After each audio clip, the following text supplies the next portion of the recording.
Hello guys, welcome back again to Engineer Tina Academy, technical online learning platform. And today I want to address a client who is so much worried. Like, are you worried about what happens to your construction site? Are you worried to what happens to your project? Like, are you worried that the contractor that you have given the work to do, like, will he be able to complete the work? Like, are you worried that what happens after you've made the payment and then later on you realize that there's some things that needs to be rectified? Are you worried that before the end of the defect liability period, like, if there is a need for some change, what will you do? So that is why we have an item called retention money.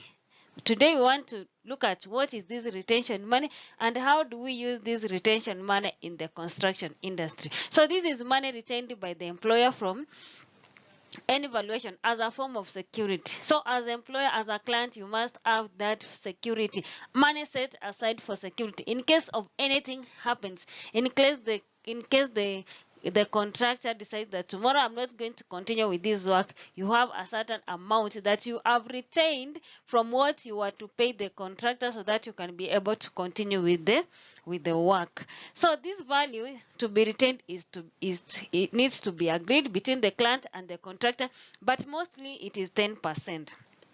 So it is retained. The retained money is to be paid at the end of the project. That is, there's a sum of money, say 50% will be paid at the start of the defect liability period, and then the other 50 will be paid at the end of defect liability period. We'll come to understand what is defect liability period.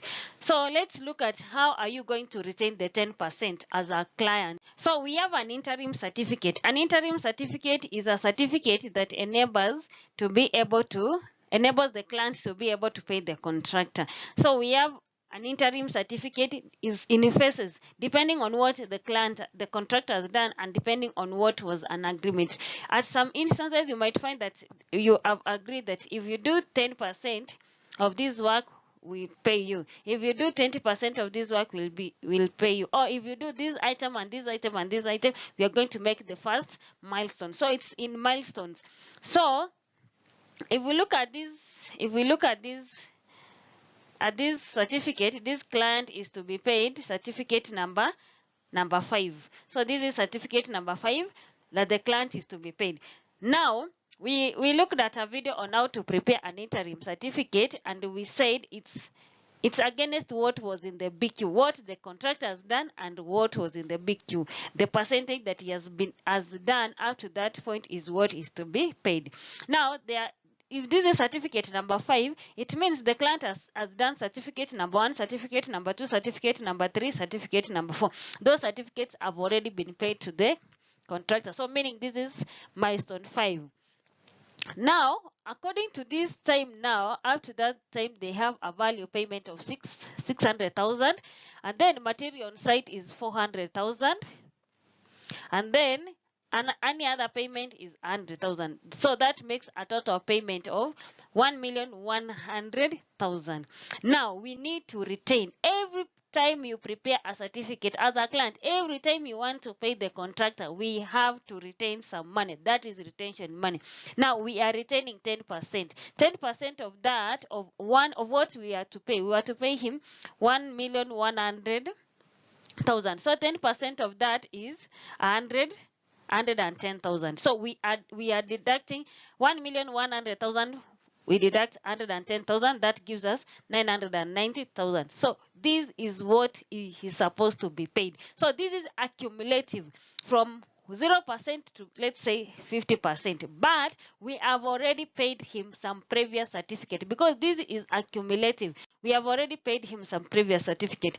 Now this is what we are supposed to pay him, but previous payment for certificate 1, 2, 3, and 4 is accumulating to 500,000.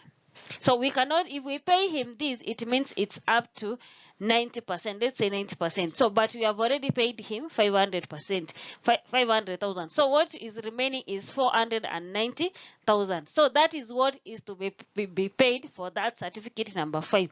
So the next time when we go for certificate number 6, then previous payment certificate will be 500,000 plus 490,000. So we will deduct this one from what we are to pay him for certificate number 6. So that is how we retain the money.